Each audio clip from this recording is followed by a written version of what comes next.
Hello and welcome to IGNOU BAPSH। आज हम BPH 174 का यूनिट नंबर 3 का पार्ट 2 देखने वाले हैं, जिसमें सबसे पहला टॉपिक आता है इंटीग्रेटेड सिस्टम्स अप्रोच। अब ये इंटीग्रेटेड सिस्टम्स अप्रोच है क्या? The integrated system approach refers to the designing and adopting of sustainable development strategies and plans which integrate environmental, social, and economic dimensions and recognize their linkages। अब जिस integrated systems approach है, इसमें होता क्या है कि जब भी हमें कोई सस्टेनेबल डेवलपमेंट की स्ट्रेटेजी या प्लान बनाना हो, तो हमें इन्वायरमेंट, सोसाइटी और इकोनॉमिक डायमेंशंस की लिंकेजेस को ध्यान रखते हुए उस पॉलिसी को डिजाइन करना चाहिए। उसके बाद ये जो UN department of economic and social affairs है, इसमें एक रिपोर्ट पब्लिश की गई है कि ये देखा गया कि जो भी सस्टेनेबल डेवलपमेंट की स्ट्रेटजीज होती हैं, ठीक है, उसमें इंटीग्रेशन की कमी होती है।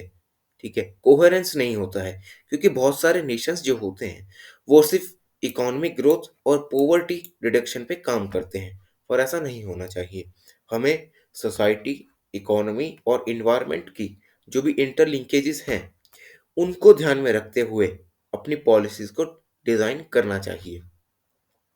इसमें जो भी गवर्नमेंट्स हैं, उनको इन लिंकेजेस के सिस्टम्स और सब सिस्टम्स के बीच में जो भी कोई कनेक्शन है, उसे कंसिडर करना चाहिए, ताकि वो कोई ऐसी पॉलिसी बनाएं जिसमें तीनों ही एस्पेक्ट्स को अच्छे से कवर किया जाए।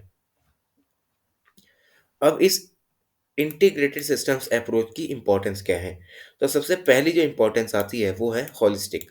अब जो अर्थ का लाइफ सपोर्टिंग सिस्टम है, उसमें लैंड, क्लाइमेट, वाटर, ये सब कुछ आता है, और ह्यूमन हैबिटेट भी इसमें इंक्लूडेड रहता है।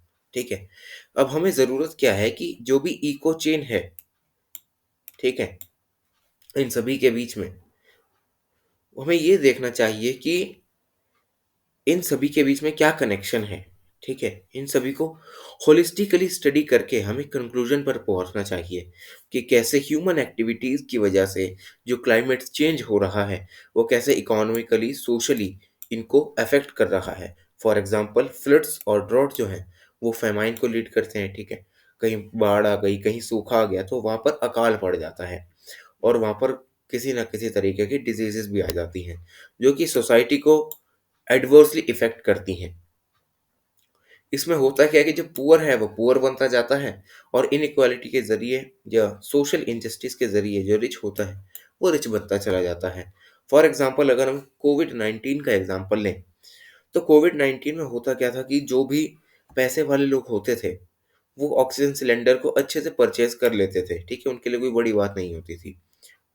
वहीं जो पुअर लोग होते थे, वो ऑक्सीजन सिलेंडर को परचेज करने की सोच भी नहीं सकते थे। ठीक है, वो पहले अपनी बेसिक नीड्स के बारे में सोचते थे। इससे हुआ क्या कि सोशल इंजस्टिस आ गई दोनों के बीच में। ठीक है, तो इसीलिए हमें सबको होलिस्टिकली स्टडी करना चाहिए, हर एस्पेक्ट को अच्छे से स्टडी करके एक कंक्लूजन पर पहुंचना चाहिए। उसके बाद आता है लोकल कंसिडरेशन।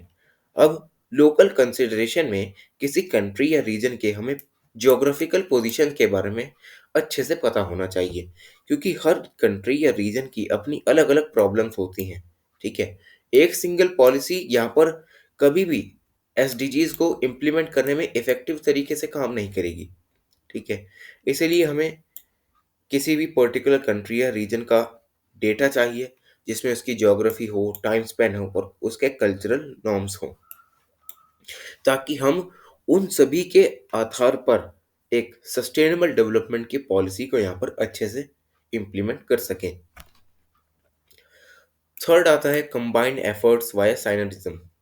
अब जो कंबाइंड एफर्ट्स हैं, इसमें होता क्या है कि दो या दो से ज़्यादा एजेंसीज जो हैं, वो एक या एक से ज़्यादा सस्टेनेबल डेवलपमेंट गोल के बेटर रिजल्ट्स के लिए काम करती हैं।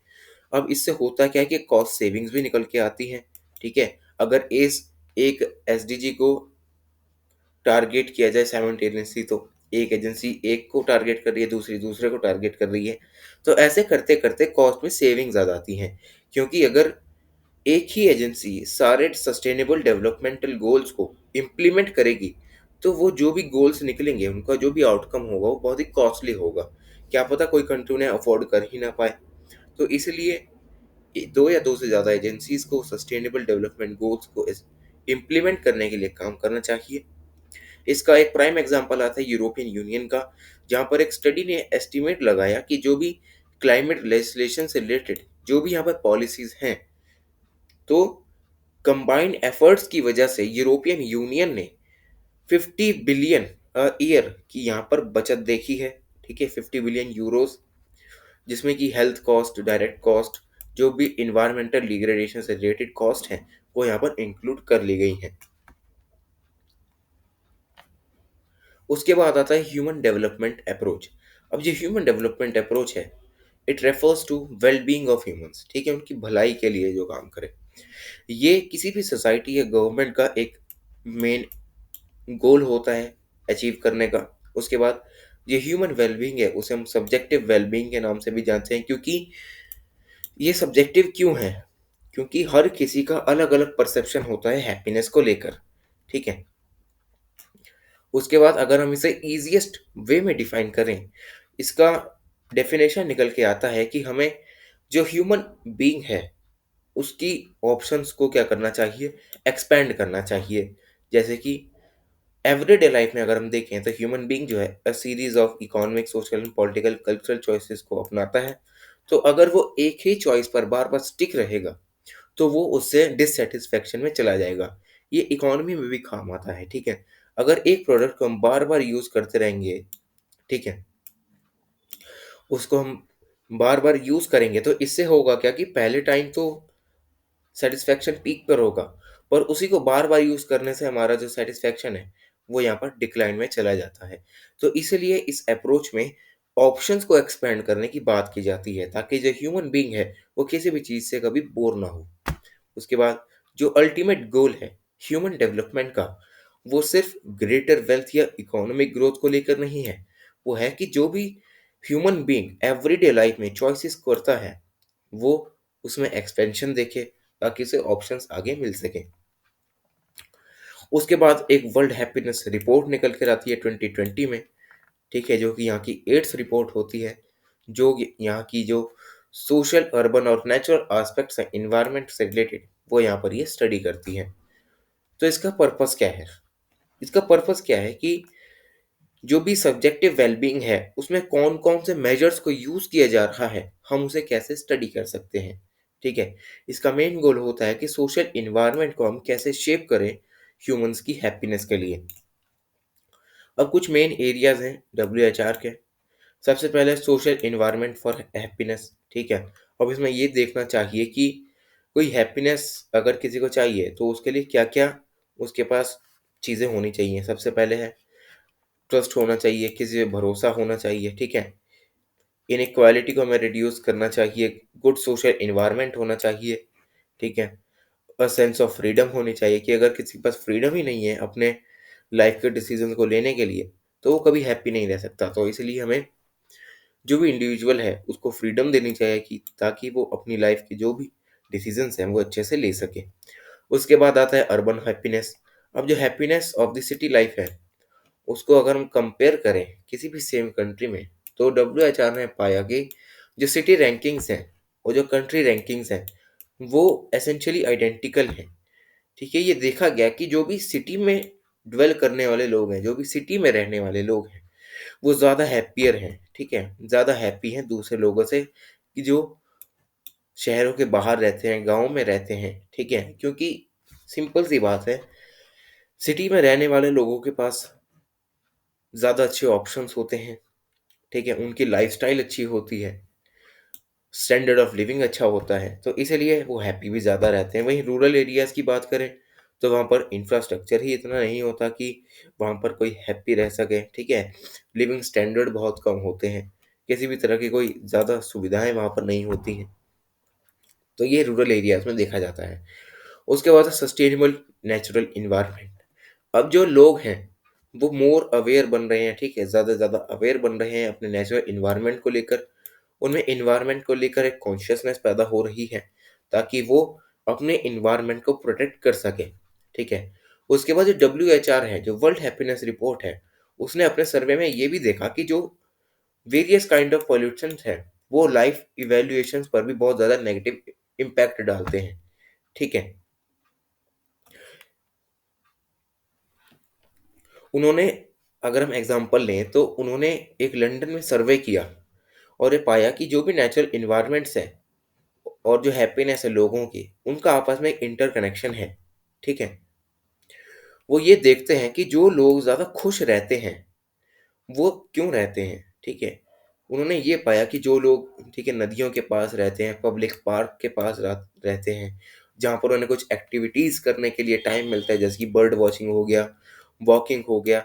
इससे ये देखा गया कि जो लोग नेचर के ज़्यादा पास रहते हैं, वो ज़्यादा खुश रहते हैं। तो ये सस्टेनेबल नेचुरल एनवायरनमेंट की यहाँ पर बात की गई है। उसके बाद sustainable development and human wellbeing. तो जो डब्ल्यूएचआर है, उसने सस्टेनेबल डेवलपमेंट और वेलबींग के बीच में जो भी रिलेशनशिप है, उसके बीच में यहाँ पर एक इंफॉर्मेशन दी है, ठीक है? इसमें ये बताया गया है कि हमें जो ह्यूमन वेलबींग है, वो नेचर को नुकसान पहुँचाकर अचीव नहीं करनी है। हमें नेचर का ध्यान रखते हुए ह्यूमन की वेलबींग को यहाँ पर अचीव करना है, ठीक है? ताकि जो भी हमारे मेजर्स हैं, वो एनवायरनमेंट को कभी भी हार्म ना करें, ठीक है? अब ये ह्यूमन डेवलपमेंट इंडेक्स है, यहाँ पर लिया जाता है कि जो भी वेलफेयर होता है किसी भी कंट्री का, उसमें 3 इंडिकेटर्स यहाँ पर यूज़ किए जाते हैं, ठीक है? जो सबसे पहला इंडिकेटर होता है, वो होता है लाइफ एक्सपेक्टेंसी इंडिकेटर्स, ठीक है? जो भी, फॉर एग्ज़ाम्पल इंडिया की अगर हम बात करें तो अराउंड अराउंड 64 या 65 ईयर्स की एक लाइफ एक्सपेक्टेंसी होती है, कि जहाँ पर एक एवरेज जो इंसान है, वो 65 ईयर्स तक की एज तक वहाँ पर जीता है। वहीं दूसरी कंट्रीज़ की अगर हम बात करें, वहाँ पर लाइफ एक्सपेक्टेंसी अलग भी हो सकती है। उसके बाद एजुकेशनल अटेनमेंट्स, वहाँ पर एजुकेशन का लेवल कैसा है, जहाँ पर जो एडल्ट लिटरेसी है, वो यहाँ पर काम आती है। क्योंकि जब एडल्ट्स लिटरेट होंगे, उनके पास स्किल्स होंगी, तो आगे जाकर वही किसी भी कंट्री को डेवलप कर सकते हैं। उसके बाद स्टैंडर्ड ऑफ लिविंग को देखा जाता है, measured by GDP per capita. Next approach आती है हमारी ग्रीन अकाउंट्स अप्रोच। तो जो ग्रीन अकाउंट्स अप्रोच है, वो रेफर करती है किसी भी नेशनल अकाउंट को जो कि इन्वायरमेंटल एक्सटर्निटी को कॉर्पोरेट करे। अब ग्रीन अकाउंट्स अप्रोच से हमें ये जानने में मदद मिलती है कि कैसे ह्यूमन एक्टिविटीज के जरिए जो सोशल, पॉलिटिकल और इकोनॉमिक एक्शंस हैं, वो इन्वायरमेंट को हार्म कर रहे हैं, ठीक है? इन्वायरमेंटल डैमेज कैसा हो रहा है ह्यूमन एक्टिविटीज से, इसमें ये देखा जाता है। तो इसी के चलते जो भी नेशंस हैं, वो यहाँ पर एक एफर्ट लगा रहे हैं ताकि वो एक ग्रीन इकोनॉमी बन सके, जहाँ पर सस्टेनेबल डेवलपमेंट का यूज़ किया जाए, ठीक है? पॉल्यूटेंट्स का कम से कम एमिशन हो, फॉसिल फ्यूल्स का बर्निंग कम से कम हो और वेलबिंग ज़्यादा से ज़्यादा हो, ठीक है? सोशल इक्वालिटी हो, रिड्यूस्ड एनवायरमेंटल रिस्क हो और इकोलॉजिकल स्कार्सिटी ना हो, ठीक है? तो ये आता है ग्रीन इकोनॉमी में। और जो डेवलपिंग कंट्रीज़ हैं, उसमें जो इश्यू है सस्टेनेबल डेवलपमेंट और ग्रीन इकोनॉमी का, वो ज़्यादा से ज़्यादा देखने को मिल रहा है, क्योंकि जो डेवलपिंग कंट्रीज़ होती हैं, उनको ज़्यादा रिसोर्सेज चाहिए डेवलप करने के लिए।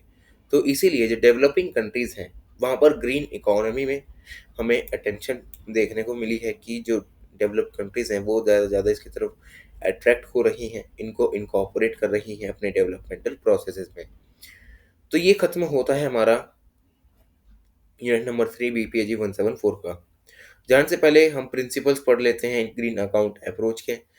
तो इसमें ये बताया गया कि harvest rate must be equal to और लोअर देन रीजनरेटिव रेट्स, ठीक है?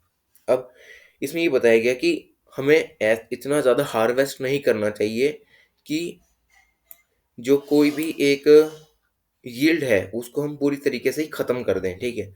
जो हार्वेस्ट का रेट है, वो मेंटेन रहे रीजनरेटिव रेट्स के साथ, ठीक है? हमें उस रिसोर्स को रीजनरेट होने के लिए प्रॉपर टाइम देना चाहिए। सेकंड आता है जो वेस्ट एमिशंस हैं, वो नेचुरल एसिमिलेटिव कैपेसिटीज़ के अकॉर्डिंग हमें करने चाहिए, ठीक है?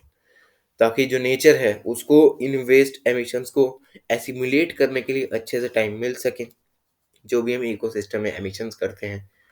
तो ये खत्म होता है हमारा unit number 3। Thank you so much.